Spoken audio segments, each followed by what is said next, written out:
Bob Roll. I'm going to read from a thing that was in that I put together for the tailwind. Bob Roll has done it all in cycling. He's a member of the Cycling Hall of Fame as part of the original 7-Eleven cycling team and is a former member of the Motorola cycling team.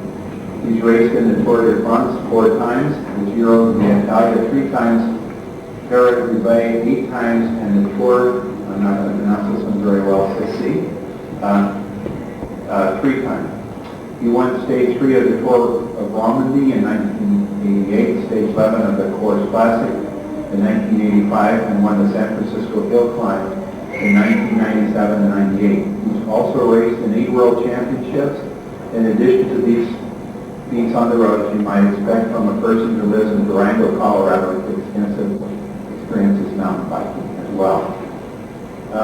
Here's a little blurb on his latest book. This new collection from cyclist Bob Roll reflects his unique perspective on professional racing circuit and his own brand of dry humor. Straightforward yet shy, funny, but perhaps a little crazy. Bob Roll calls it as he sees it. Here are the anecdotes about the Tour de France International Mountain Bike Tournament's training struggles, heart-stopping, fascinating inside world look at the world of championship cycling. I've gotten to know Bob reasonably well through calling and a little bit of email correspondence in preparation for his visit here tonight, and he's a real interesting character. I think you'll enjoy him. I learned this afternoon that his first book, which is out of print, now sells for $500 for a copy. He said he'd take some of that.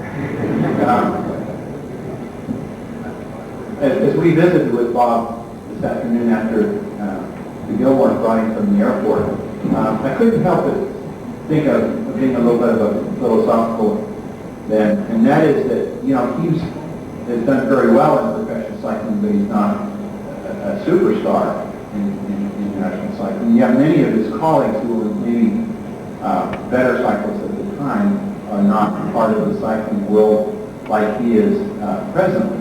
And it just goes to show each of us that life's not just one event. There's lots of things going on, and you can make contributions in many ways. And I think Bob's an interesting example of a person whose talents lie in many different directions, and he continues to contribute. And I know how much excitement there is amongst the audience tonight in hearing him speak, and so we'll turn the time over to you.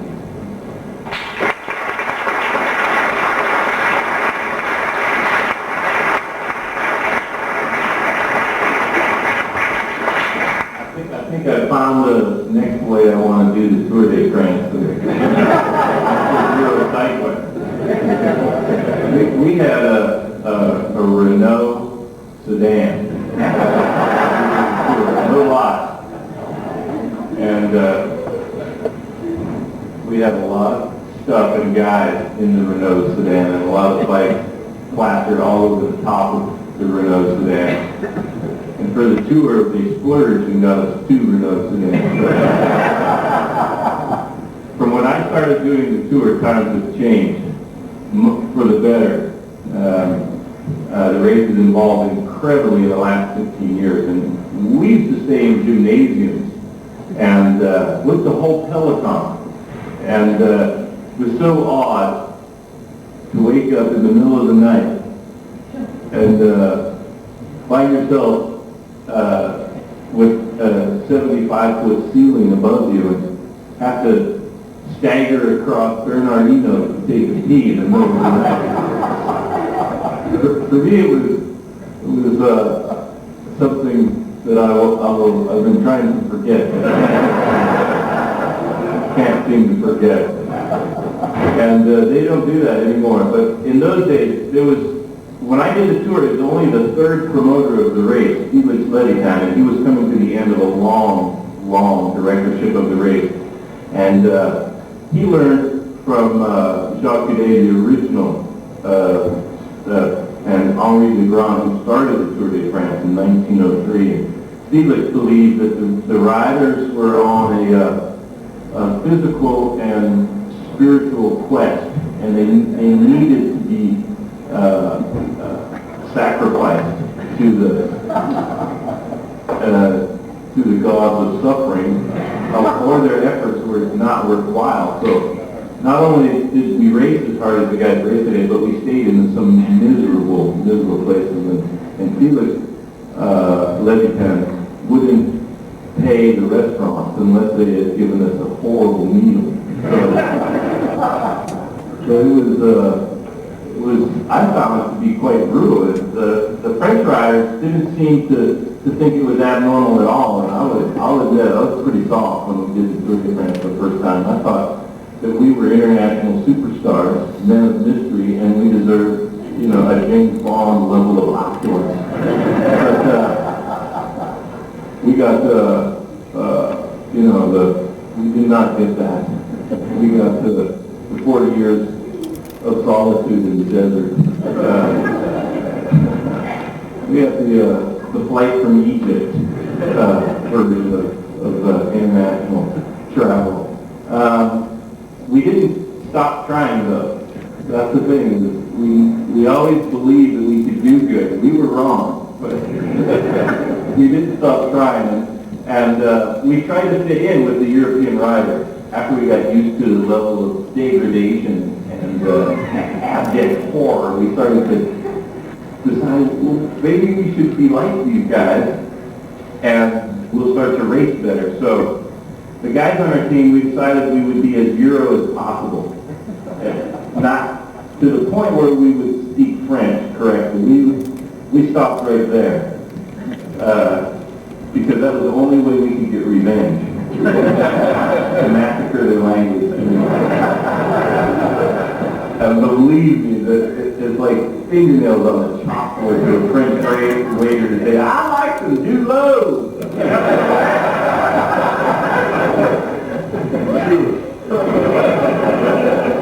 Do low? Yeah, that's what I said.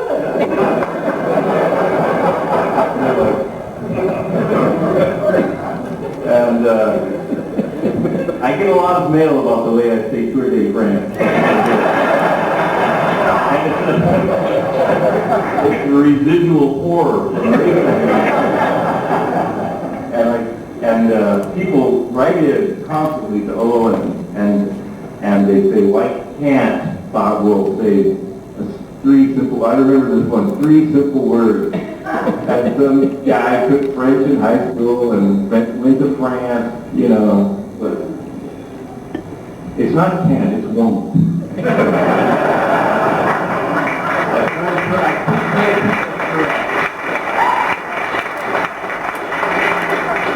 Speaking French was one of the main impediments for us to fit in there, but in the long run it actually helped us. We didn't adopt all the European ways and means, and Americans are a lot more practical than some of the European riders. And if it works, we use it. If it doesn't work, we don't use it. And Greg LeMond was a perfect example of that. And the aero bars work for Greg. And he's like, these work, I'm going faster. And he could feel, looking at his odometer, that he was going faster. And the Europeans didn't even use odometers, so they couldn't, you actually didn't know about it?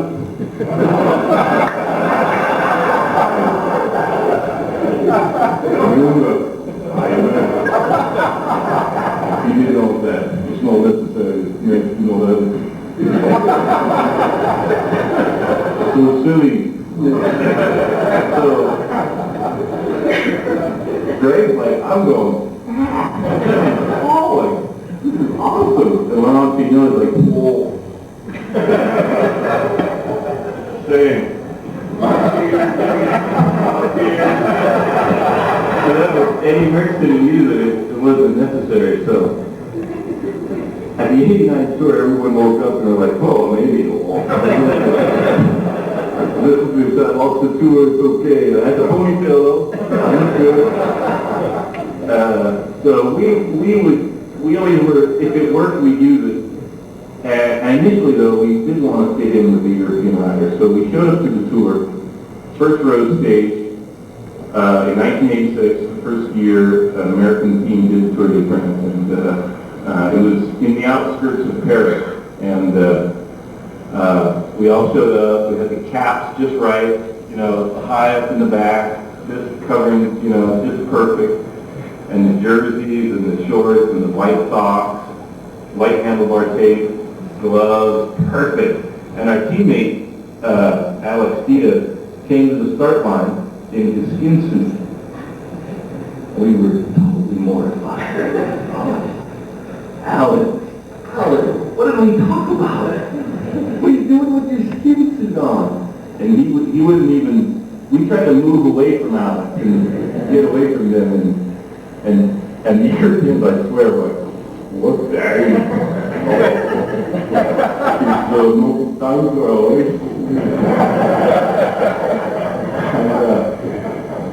And we're like, he's from Canada.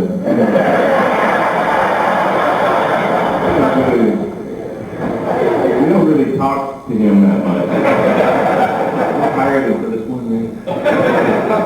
Even though Alex had been on the team since the start of the program. And we start the race. It's about a 150-kilometer race in the morning, and there was a team time for all in the afternoon. Levittown was still the race director. He wanted you race 2 times per day.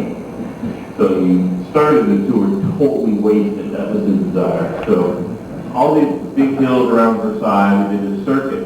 And we came to a split in the highway, and it was still on a big road that we were on. And there was a traffic island.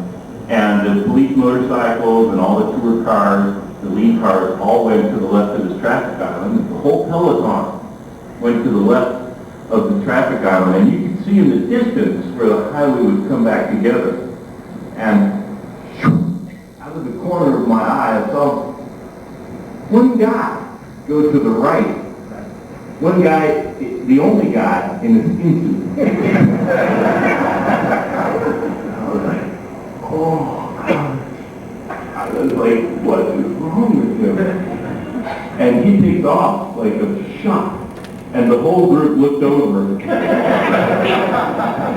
they're like, maybe he did not read the fifth quarter, huh? Team time trial this afternoon. Silly American fool. And I was like, he just couldn't And Alex noodles up the road, no one's chasing. Everyone's trying to ride pretty conservatively because of the race in the afternoon. He got up to like a 2-minute lead. And the organizers had put in an extra amount of time bonuses, hill climb premiums, King of the Mountain premiums, and points premiums to get guys to race a little bit harder on that one particular stage. So Alex has announced over the race radio, Alex Diaz, Team 711 is up the road, and he starts to get 3 seconds time bonus. King of the Mountain, green jersey, 6 seconds, 9 seconds. And we're like, he's only 15 seconds behind on GC.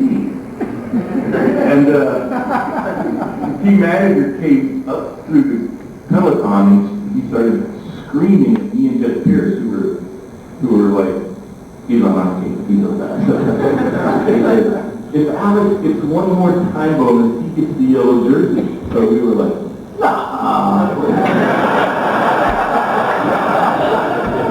saying that because you want us to race.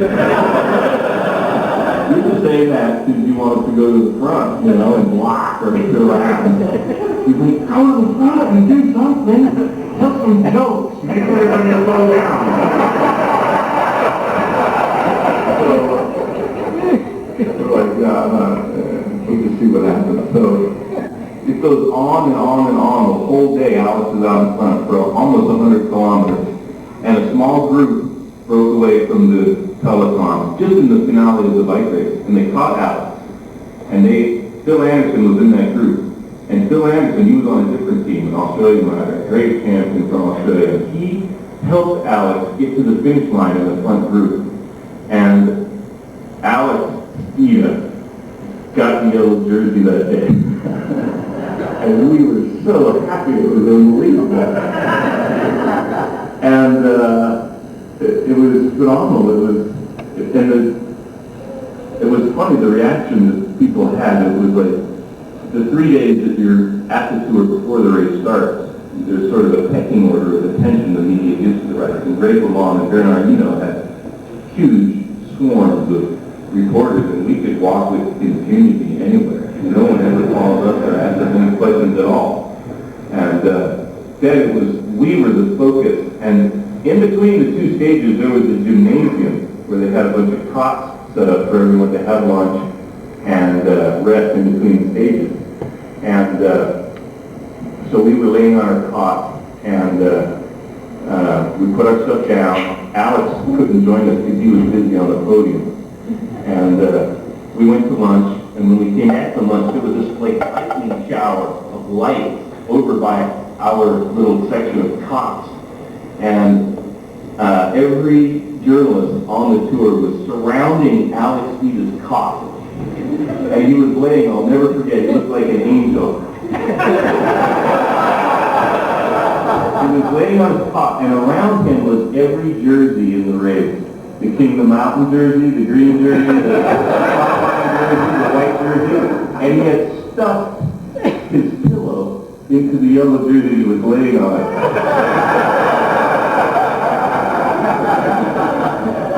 Like it was the most natural thing. And we were like, oh man, Alex, you're a genius. He was a genius. So he did not eat lunch. He was too busy with the press. And he absolutely detonated in the team time trial. I mean, crashed in the first corner. We got separated on the course. One rider threw a water bottle at another rider. And you couldn't do this a million times if you tried. And I won't mention who it was, but Alexei Graywall was in the front of the line. And he swerved around something, and in a crossing, and then, you know, if you go like this, just like that, by the time it gets to the 10th rider down the line, it's like, and the whole European press crew was following us. And they saw us crash, they saw us get separated. That was the next thing they saw. And they saw one of our guys take a water bottle, fully loaded, and throw it from the back. And Joe Montana couldn't make a pass as good. And hit Alexei's front tire. We're going up 60 kilometers an hour. Alexei, whoa! Had won the Olympic medal. He was our team leader, the gold medalist from the Los Angeles Olympics. And they just were like, they had the yellow jersey yet. There's something that's fundamentally wrong. But these guys, these people, they couldn't believe it. They were astounded. And we lost the yellow jersey. Alex almost missed the time limit. Because he was so exhausted, we had to send half of the team back to nurse Alex to the finish. And so he got to the finish line, and the press was there waiting, and he was like a tire that had been deflated. And he could barely move. And the press was gathered around the team vehicle, and they were like, what happened? And we all were like, well, he is from Canada. We told you that. And they were like, do you have any idea what you're doing here? And we were like, not really. But we're going to learn. We are. And Lance Armstrong, I think, has benefited from those foibles. And I had a discussion with Jean-Marie LeBlanc, who's now the race director. And he used to cover the race as a journalist. And he speaks pretty good English. And we were talking about the first year we had done the race. And he said, oh, I remember after the first game, you had the jersey, but after the contre the mountain, they did nothing.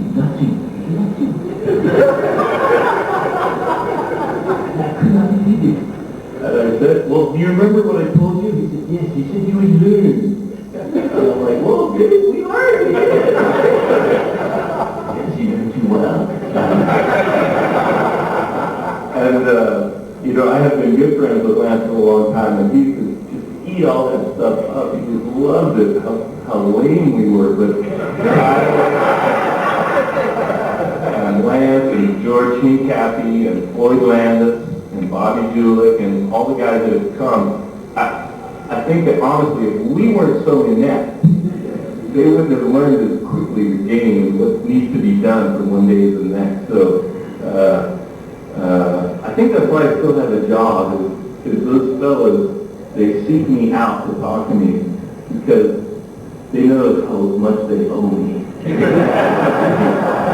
Being so mediocre and making every mistake possible that you could make, that they have learned from those and they've corrected all of those errors. Tyler, not so well. He still has a tendency of jumping off his bike in the telephone going really fast and hurting himself, which hopefully he'll be able to rectify and keep the rubber side down and really be a factor in this upcoming tour. I think that's one thing you see. People have asked me a lot who I think is going to win and all of that stuff, but I like to, help the guys solve problems. That's been my, mission. Especially try to take Tyler aside every chance I get and admonish him that he mustn't crash. Just think of the season without breaking something. Bleeding after death. How strong you'll be. Think about how strong you will be. And he's like, hey, Bob.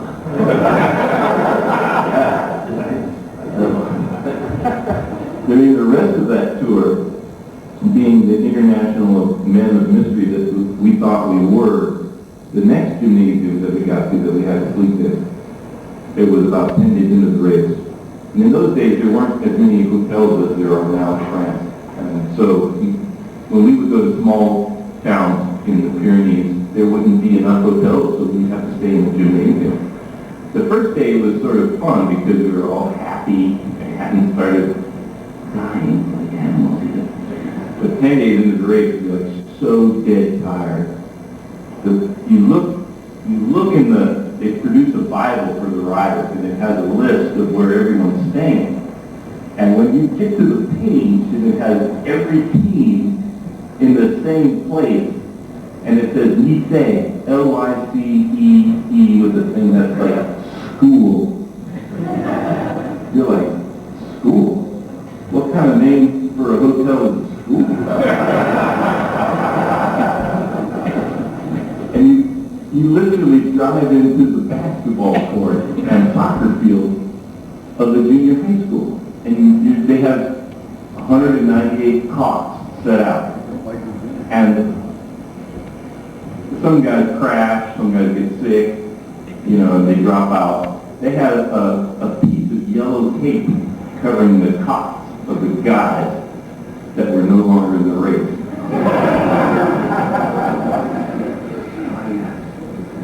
Can you be a little crueler? And actually in the team time trial, 1/2 of each Colombian team was eliminated. Costa Bone had 10 guys, and 5 guys, they went so slow, got eliminated, and 5 guys from Cafe de Colombia. So I was like, I want to sleep over there, where I'll be a long way from you French freaks snoring, and I could get some sleep perhaps, because they only had 10 guys left at a 20 cot, so there was plenty of room to stretch out. But you couldn't do that. You had an assigned cot, and they had yellow, police tape, cross over these guys' cots, and I was like, Felix Levitan is mean, cruel, he's a cruel dude. I'm like, these people are trying to hurt us. And you're tired, and you're in a bad mood, and you're nervous all the time, and when there's, at this point, about 160 guys left in the race, they're all got gas, they're all snoring. It's miserable, horrible, like, I want to go back to California. Do the tour of Sausalito. Stay at my grandma's house. Some chicken noodle soup. It's like only 32 miles. One little hill. And so all of those things conspired to make me quite ill the second time. We had to stay in gymnasium. And I had like amoebic dysentery somehow. And it wasn't that everybody got sick. You know, it wasn't like a viral infection that, you know, waylaid the telephone. It was because I was so weak and soft and nervous that I still had about 40 pounds of baby fat on me. And the tour took care of that in about 2 weeks. And I have been saving it for 25 years. I got a fever, and I mean, it was like at dinner I just started getting woozy. I turned white. I had a spotted tongue, and the doctor, we had an Italian doctor, Massimo Testa, he was like, oh, your tongue is all spotted. You might be getting sick. And I was reminded of a Bugs Bunny cartoon when he would pull that guy's tongue out. They would have like polka dots on and just get him on the head with a mouth. I was like, oh, I can't be that sick. But I got like, I started to vomit in the middle of the night, and our cots were as far away from the bathroom as you could get. So I had to do the 110-meter hurdles to get to the bathroom each time I got sick. And after I finished vomiting, I started to have diarrhea. And I was kept the whole peloton awake. Like, oh. And so the last time I had diarrhea, I was bolting for the bathroom, and Bernardino got up, and he's like, no! No! And I plowed right into him. And we both went tumbling down the hall. I was like, sorry, Bernie, would you please get out of my way? And it was like echoing. And I'm like, oh man. I'm embarrassing the team and the sponsor, but when you're that tired, it's like you couldn't care less. I'm like, you guys are just going to have to wake up and suffer along with it. And the next day, I was so weak that I was dangling off the back the whole day, yo-yo. They speed up, I get dropped. And I start like getting upset, like, you have a yellow piece of tape. It's all white. I'm not gonna let that happen. These freakies can't kill me, so I fight back. And the whole peloton would turn around. Can't be catching up. Impossible. And so I'm like, I just have to make the time limit, and I was trying to calculate it. It was 8%, so it's a 5-hour stage. And I'm like, trying to do math, you know. 8%, 52 kilometers, average, pow! I hit pothole and crash. Right over the bar. And then I'm like, I hate this race. And the team manager pulls up, and I'm like skinny as a rail, and white, and now I'm cut to ribbons. And the guys in the peloton are like, thank heaven, thank God, he's finally dead. He killed himself. Anyway, and Mike Neal was the team manager, and he's like, you want to get in the car? You know, dude. I'm like, no, I'm not getting in the car. No way. So I started chasing, and I chased and I caught back to the telethon just before they started to accelerate for the finish. And Eddie Plankard, the Belgian superstar, won that stage. It was a big deal for him. And he just waved to the crowd, you know. And I was at the back. The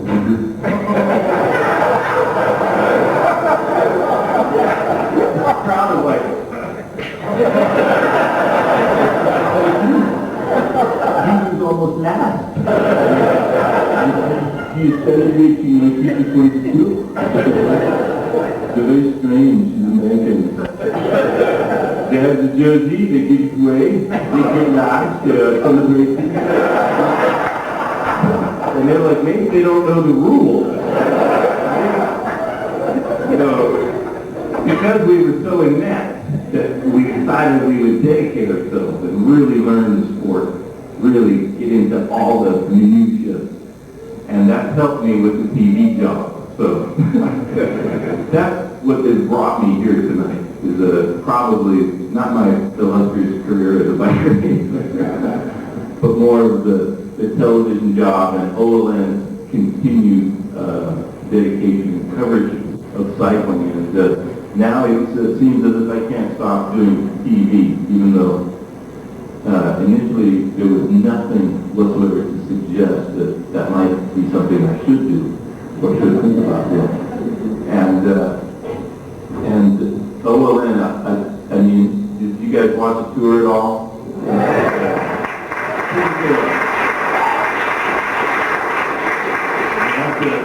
You'll have to call your cable carrier and thank them profusely for covering the race. And it's pretty interesting how OLN got the rights to the tour away from ESPN, because at the time, when ESPN had the rights to the tour, the coverage was not that good. I mean, it was horrible, let's face it. And there wasn't an American, after Greg LeMond, an American doing good in the race. So by the time we started to negotiate in secret with the Tour de France Société, who used to promote the race, their organization is now called ASO, and it's a huge sports organization in France, and they organize the tour now. So we started negotiating with ASO because they were pretty discouraged with the way ESPN had been covering the race. And it was rebroadcast 30 minutes, maybe 5 minutes of actual race footage. And they were like, no, that is nuts. And they were right about that. They're not right about everything, but they were right. So we did the Giro the year before in Italy, just to see if we had the wherewithal to actually do justice by the tour. And the organizers were impressed, and ESPN didn't get wind of our takeover bid until it was too late, until they had already decided to take it away from them. So we got the right for a song for a couple of reasons. Lance Armstrong was still not racing yet after being sick. So it seems as if you have no faith, that it was a disaster for ESPN to put so many resources into it. And they got wind of it, that the rights were going to go over to OLN on July 6th, 1999. What Landis got the yellow jersey from like it in France. We had a good chuckle about that. Believe me, we did. We had a really good chuckle at the expense of ESPN. And we just told them, when I say we, I mean my employers. I didn't have anything to do with it. I was in Durango taking it easy after racing bikes for 25 years, which I thought I was perfectly entitled to. But OLN was quite happy to get the rights, and the Société Tour de France was actually pretty pleased that somebody would give it the proper coverage that they knew the race deserved. And if you had that, they knew that people would get interested in it. because it's such a dynamic and exciting event, even if one country or another doesn't have a big superstar in the event. So when Lance started to win, it was just unbelievable. And he won twice before we got to cover it, and that was 2001. And OLN was all excited about covering it, so they had a big production crew over there, and Phil Leggett, Paul Sherman, and they had me. And I was still trying to recover from living in gymnasiums. I was still bitter, I'll admit it. I was still mad at the French. I didn't have fond memories of my romantic trip to France. In my misguided youth, I was still really pissed off. Even though it got a little bit better than the first time, I was still like, oh man, not France. Come on. Let's keep covering the Giro first. Take it easy. There's hardly any fans. I'm the only reporter there. That's perfect. No, we're doing the tour long, and you're gonna do it with us. So I was pretty reluctant. So I drank a lot, and I didn't really want to do it. And I'm surprised that you found those stories from that tour, from the website, because those weren't too bad. Those were, you know, OLN asked us to write a daily, just a short story for the website during the tour, and I didn't want to do that at all. So I would just try to, you know, send in something that didn't take too long after I had been drinking a lot, so I had some creativity going. And I was interviewing Lance before and after the races, and for the first few of them, I was only drunk in the afternoon in my race. Oh, dude, Ed, further away, what are you just doing? It's like 24 minutes on my car. If you do say something, I'm a little nervous. I'm sorry, man. It's pressure. The TV people, man, are killing me. All right, what do you want me to say? I don't want to just say something. My technique was so bad, I started to take the microphone away from Lance when he wasn't finished talking.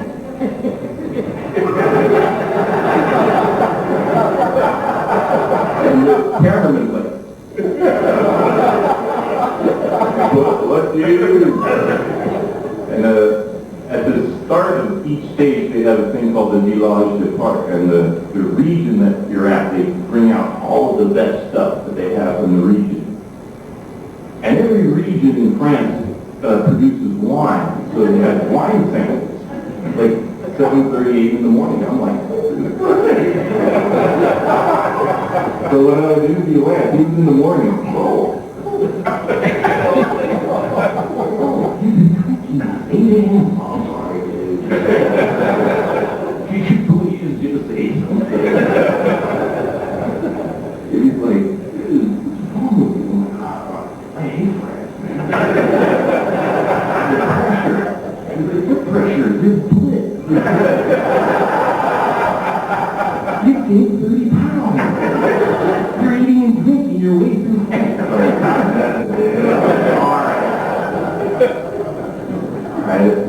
Well, today is going to be a pretty hard stage. Don't walk over to the microphone, man. I'm talking.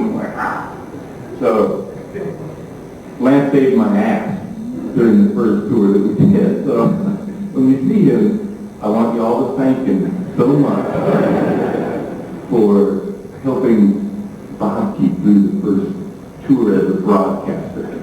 And the last one went a lot better, except I was shackled with a lunatic.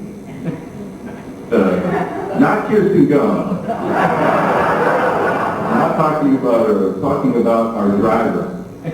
He was from Croatia. We call him Vlad the Impaler. was a Parisian cab driver.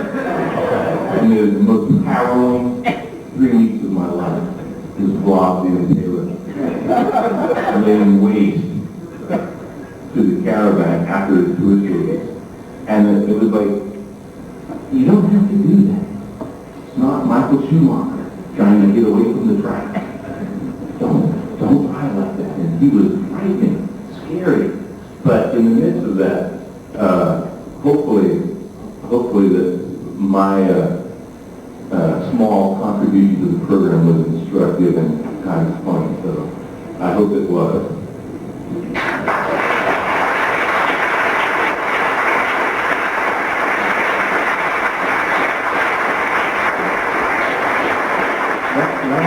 Lance enjoyed it a lot more. Wow. How you been thinking? You don't know. You don't know, like, why? No, I'm like, yeah, I got to love that one. So it was a lot better. And if you have any questions, please feel free to fire them away. We're going to get a couple of little things queued up on the video screen here. I don't have any technological gadgets around my house, so I need help with these. Any questions?